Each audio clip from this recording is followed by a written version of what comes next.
Albert Einstein, जिनका नाम सुनते ही हमें E=mc², थ्योरी ऑफ रिलेटिविटी और साथ ही साथ स्पेस टाइम जैसे कंसेप्ट याद आ जाते हैं। एल्बर्ट आइंस्टाइन ही एक ऐसे वैज्ञानिक थे जिन्होंने सर आइजैक न्यूटन के गुरुत्वाकर्षण के नियम को चुनौती देते हुए अपनी जर्नल थ्योरी ऑफ रिलेटिविटी को पब्लिश किया। एल्बर्ट आइंस्टाइन एक ऐसे व्यक्ति थे जो सदियों में कभी कभी जन्म लेते हैं, लेकिन दोस्तों ये जानकर आपको बहुत हैरानगी होगी कि एल्बर्ट आइंस्टाइन शुरुआत से ही इतने बुद्धिमान नहीं थे, बल्कि वह तो बचपन में पढ़ाई में काफ़ी ज़्यादा कमज़ोर थे। इसलिए बचपन में उनकी गिनती बेवकूफ़ बच्चों में की जाती थी। लेकिन दोस्तों ये तो कुछ भी नहीं, क्योंकि आज की वीडियो में हम जानेंगे सर एल्बर्ट आइंस्टाइन के दुनिया में सबसे बुद्धिमान व्यक्ति बनने के पीछे की कहानी। तो चलिए दोस्तों शुरू करते हैं हम आज की वीडियो को। लेकिन दोस्तों आगे बढ़ने से पहले मेरी आपसे एक रिक्वेस्ट है कि हमारे चैनल को सब्सक्राइब करके बेल आइकन को दबाना ना भूलें, और अगर वीडियो पसंद आए तो वीडियो को लाइक करना भी ना भूलें। तो चलिए शुरू करते हैं।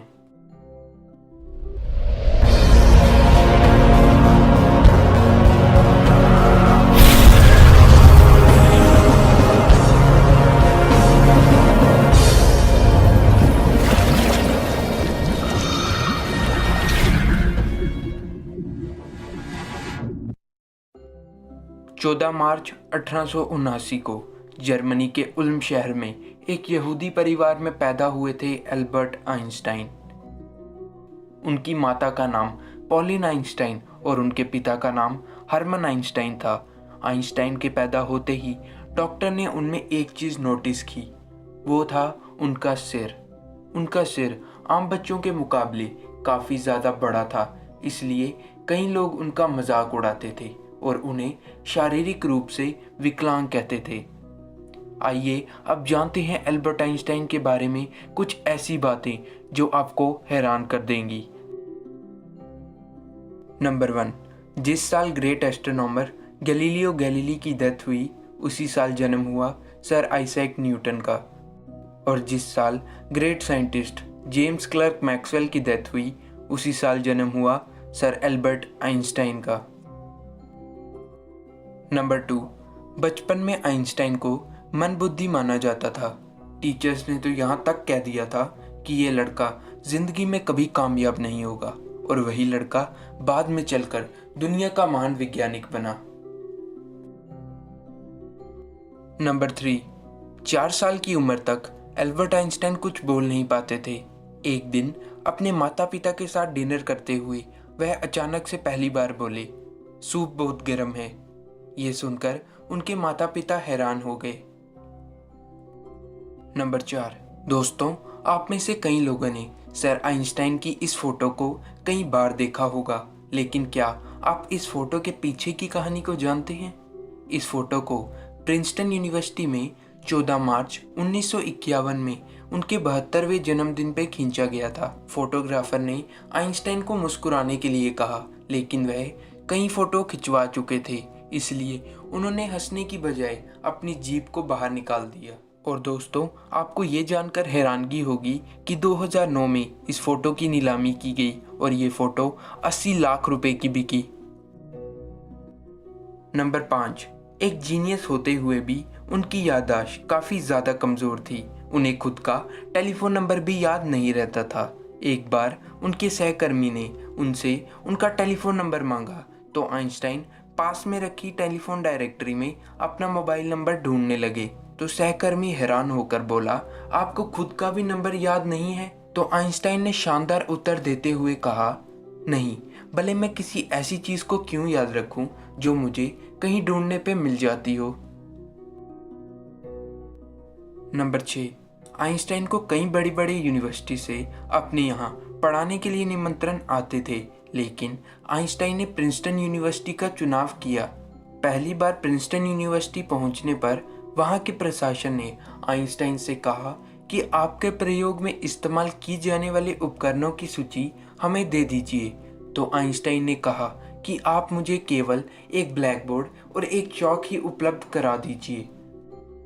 जब आइंस्टाइन से लोग उनकी प्रयोगशाला के बारे में पूछते तो वह अपनी सिर की तरफ इशारा कर देते और एक बार एक वैज्ञानिक ने आइंस्टाइन से उनके फेवरेट उपकरण के बारे में पूछा तो आइंस्टाइन ने उन्हें अपना फाउंटेन पेन दिखाया, यानी कि उनका दिमाग उनकी प्रयोगशाला थी और उनका पेन उनका उपकरण। नंबर 7, एक बार कैलिफोर्निया इंस्टीट्यूट ऑफ टेक्नोलॉजी ने आइंस्टाइन को एक सेमिनार में इनवाइट किया। आइंस्टाइन अपनी वाइफ के साथ वहां पहुंचे। उन्होंने माउंट विलियमसन पे मौजूद स्पेस ऑब्जर्वेटरी भी देखी। उस ऑब्जर्वेटरी में उस समय की सबसे बड़ी टेलीस्कोप मौजूद थी। इतनी बड़ी टेलीस्कोप को देख आइंस्टाइन की पत्नी ने वहां के इंचार्ज से पूछा कि इतनी बड़ी दूरबीन से आखिर आप क्या देखते हैं। इंचार्ज को लगा कि मिसिस आइंस्टाइन को एस्ट्रोनॉमी का कम ज्ञान है, इसलिए उन्होंने कहा कि हम इससे यूनिवर्स के रहस्यों का पता लगाते हैं। तो मिसिस आइंस्टाइन ने कहा, बड़ी अजीब बात है, मेरे पति तो इसे एक कागज के टुकड़े पे ही कर लेते हैं। नंबर 8, आइंस्टाइन को साइंस में इंटरेस्ट तब हुआ जब वह 5 साल के थे और उनके पिता ने उन्हें एक कंपास लाके दिया। वह इस बात से हैरान थे आखिर किस वजह से इस कंपास की नीडल हमेशा एक ही दिशा में रहती है। दोस्तों, अगर मैं आपसे पूछूं कि आपके फेवरेट साइंटिस्ट कौन है तो आप में से कई लोग कहेंगे कि एल्बर्ट आइंस्टाइन। लेकिन क्या आप ये जानते हैं कि आइंस्टाइन के फेवरेट साइंटिस्ट कौन थे? Galileo Galilei. नंबर 10, अमेरिका की फेमस टाइम मैगजीन ने साल 1999 में एल्बर्ट आइंस्टाइन को पर्सन ऑफ द सेंचुरी का टाइटल दिया था। नंबर 11, दोस्तों, आप में से कई लोग ये तो जानते ही होंगे कि आइंस्टाइन को साल 1921 में नोबेल प्राइज़ मिला था, लेकिन आप में से कई लोग ये नहीं जानते होंगे कि उन्हें Nobel prize theory of relativity के लिए नहीं बल्कि फोटो इलेक्ट्रिक इफेक्ट के लिए मिला था। नंबर 12, एक बार आइंस्टाइन से एक इंटरव्यू में पूछा गया कि दुनिया का सबसे ज़्यादा जीनियस इंसान होकर आपको कैसा लगता है। तो आइंस्टाइन ने कहा, वो मुझे कैसे पता होगा, वो तो निकोला टेस्ला हैं। नंबर 13, आइंस्टाइन को बाल कटवाना पसंद नहीं था और वह बालों में कंघी भी नहीं करते थे और उनका यही हेयर स्टाइल बाद में चलकर जीनियस हेयर स्टाइल के नाम से फेमस हुआ। नंबर 14, आइंस्टाइन ने अपने आखिरी सांसें लेते वक्त कुछ शब्द कहे थे जो कि जर्मनी भाषा में थे। अनफॉर्चुनेटली जो व्यक्ति उस समय उनके साथ था वह जर्मनी नहीं जानता था, इसलिए आइंस्टाइन के ये शब्द हमेशा के लिए राज बने रह गए। नंबर 15, आइंस्टाइन के मृत्यु के बाद डॉक्टर थॉमस हार्वे ने आइंस्टाइन के दिमाग को उनकी फैमिली की इजाज़त के बिना रिसर्च के लिए निकाल लिया। इस हरकत के लिए डॉक्टर हार्वे को नौकरी से निकाल दिया गया, लेकिन डॉक्टर हार्वे ने कहा कि उन्होंने ऐसा सिर्फ रिसर्च के लिए किया है और वह वादा करते हैं कि आइंस्टाइन के दिमाग पर रिसर्च ज़रूर करेंगे। और बाद में चलकर रिसर्च में ये पाया गया कि आइंस्टाइन के दिमाग में एक आम दिमाग से ज़्यादा सेल्स थे। हो सकता है कि यही वजह हो जो उन्हें एक जीनियस बनाती थी। तो दोस्तों, यही थी हमारी आज की वीडियो एक ऐसे वैज्ञानिक के ऊपर जो आम व्यक्ति से अलग सोचता था। तो दोस्तों, अगर वीडियो पसंद आई हो तो वीडियो को लाइक करके चैनल को सब्सक्राइब करना ना भूलें। मिलते हैं किसी अगली वीडियो में, तब तक के लिए गुड बाय।